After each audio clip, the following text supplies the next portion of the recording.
everybody, welcome back to another episode of B is for Build. In this episode, I want to get this RX-7 on the road, on the streets, to the B is for Build testing facility. But we're going to have to work fast before sundown. If the sun goes down, we won't be able to drive because we don't have headlights. What we're going to do today is we got to go get a trip permit from the DMV, which could take between 1 and 1,000 hours. And we're going to need some insurance. We're going to need to put some seats in the car, a few other things, button it up, get it on the road, and go test it out for the first time. That's the game plan. Stay tuned.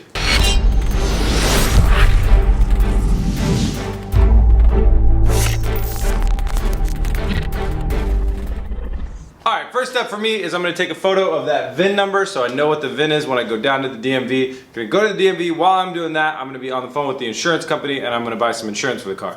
If they won't give me a trip permit, I'm probably still going to drive it just only on my street right in front of the shop here, because registration, that's just kind of like a little government paperwork, proof of ownership type of thing. It's not exactly a safety thing. The insurance, that's important. So once I have insurance, then I feel comfortable. Let's get started.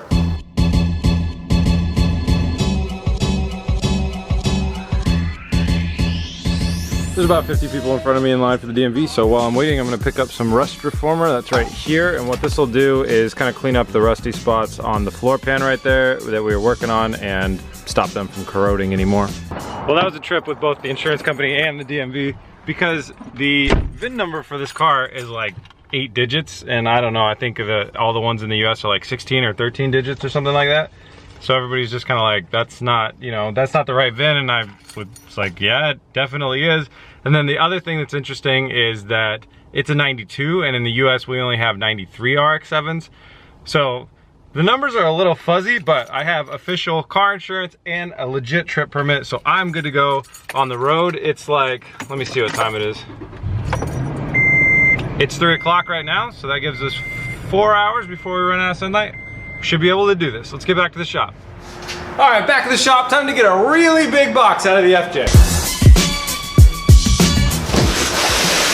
They say good things come in small packages. Today, I would disagree.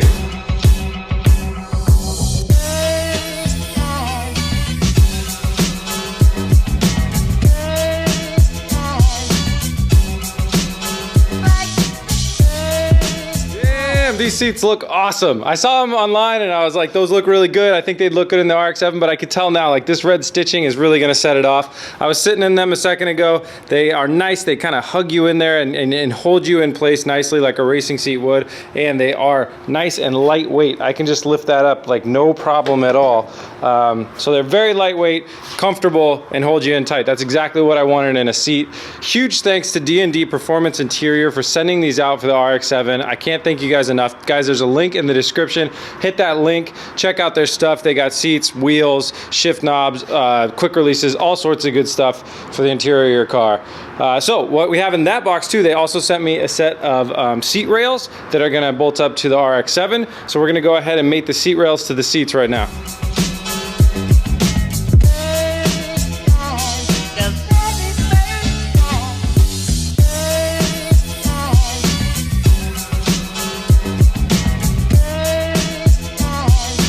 Ran into a small problem here. It's not going to be a direct bolt-on. The story behind this is when I called DND, they said, awesome, we'll send you some seats, but we don't have any seat brackets. And I said, no problem. I will fabricate my own. And then a couple days later, they emailed me. They said, oh, we found some in the warehouse. We're not sure if they're for an FC or an FD, but we'll send them along too. And I said, awesome. You know, at least that'll give me a starting point. And I was right. It gave me a great starting point, but it's not an exact matchup of the other seat bracket. Now I don't want to use this seat bracket because it's a little old and rusty, but it also has a slider on it. When the seat has a slider on it, I don't need double sliders. So I'm going to go ahead and modify this seat bracket. But the problem is I totally like spaced out on doing this. So before sun goes down, which is the big thing that I'm worried about right now, I'm going to try and bust out this seat bracket, modify it real quickly, and then we'll go on our drive. And then when I come back tonight, I'll go ahead and do the passenger seat one secondarily. Is that a right way to say that? So anyways, I'm gonna go ahead and cut up and re-weld this D&D seat bracket to match up with the old JDM FD here.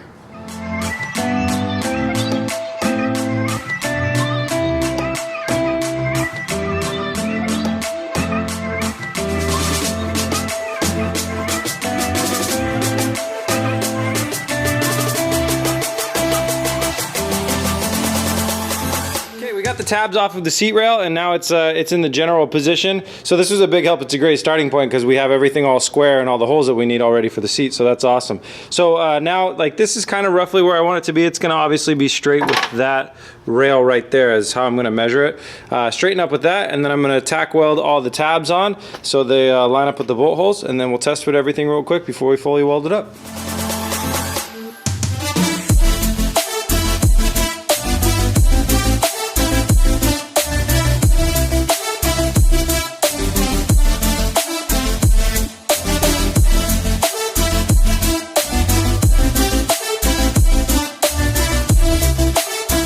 Well, bad news is we're 20 minutes from sundown. Good news is I got the seat test fit in there and it fits nicely. So pull the seat out, pull the rail out, weld it up tight, put a coat of spray paint on it, install everything. Those are all of the next steps.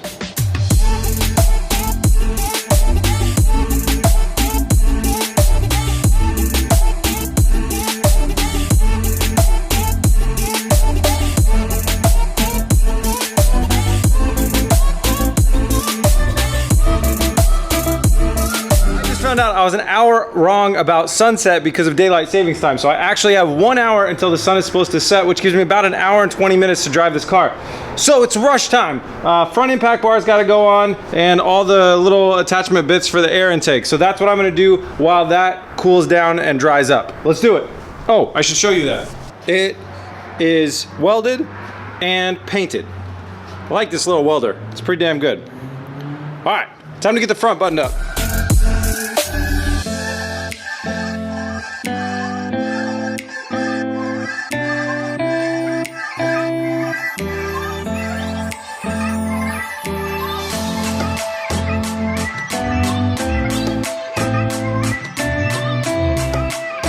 Look though. All right, we're almost ready to get on the streets. Just got to go ahead and install our seat rail to our seat and then install the unit into the cabin. And I probably shouldn't drive with that gauge on the outside.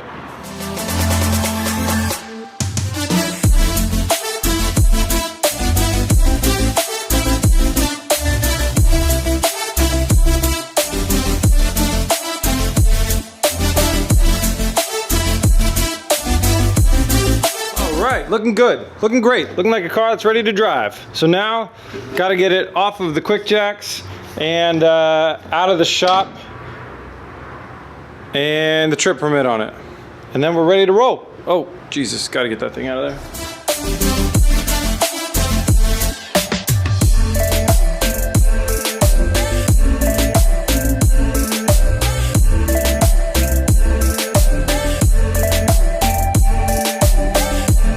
Aha! I found the key. The car's ready to go. It's still somewhat light out, not very light. We're ready to go. Time for the first drive. Let's do this. Here we go. I apologize. I don't have the normal camera gear stuff. I don't have a seatbelt either. And I'm shifting with my left hand. Oh, okay.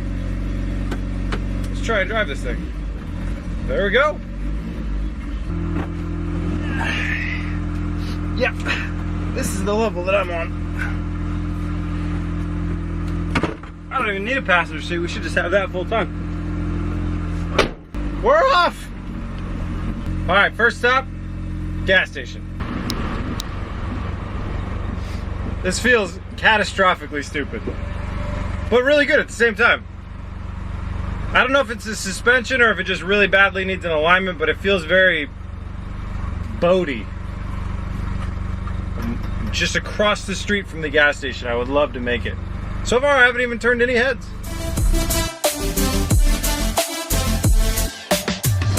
Oh no, the fire department is at my driving spot. What happened? There's ambulance, there's fire. These guys are really blocking my fun having. I could drive in the other places, like around here, a little bit. The suspension is shot. The struts, all four corners, are dead. Let's get some boost through it. Sounds good. It's not on fire. Well, I haven't checked our engine temps. Oh, we're below. We're good there, we're good there. Okay, let me set you back up here. Let's see if we can do a first to second gear.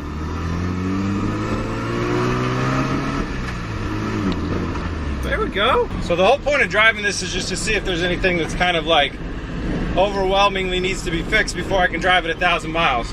And to me right now, the answer to that is yes, suspension. Still smells like melting plastic a lot. Oh, because there's smoke coming from down here. I'm gonna pull it over real quick and investigate.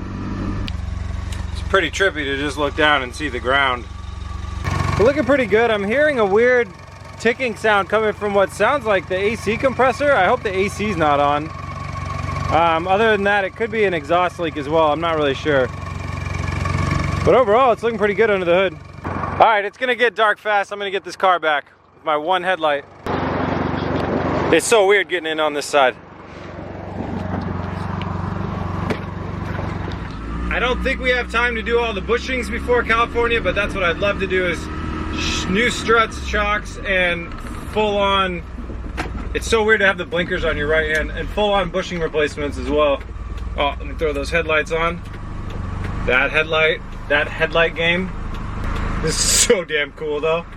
Sitting on the wrong side. I thought at first that it would be a pain sitting on the wrong side, and I'm sure it would be like if you ate fast food or something, but overall, it's cool. Because, you know, I've lived with the car for 5 minutes. Whoa, that's not the blinker, that's the windshield washer. Shit. Turn the, I got this. Stay focused, Chris.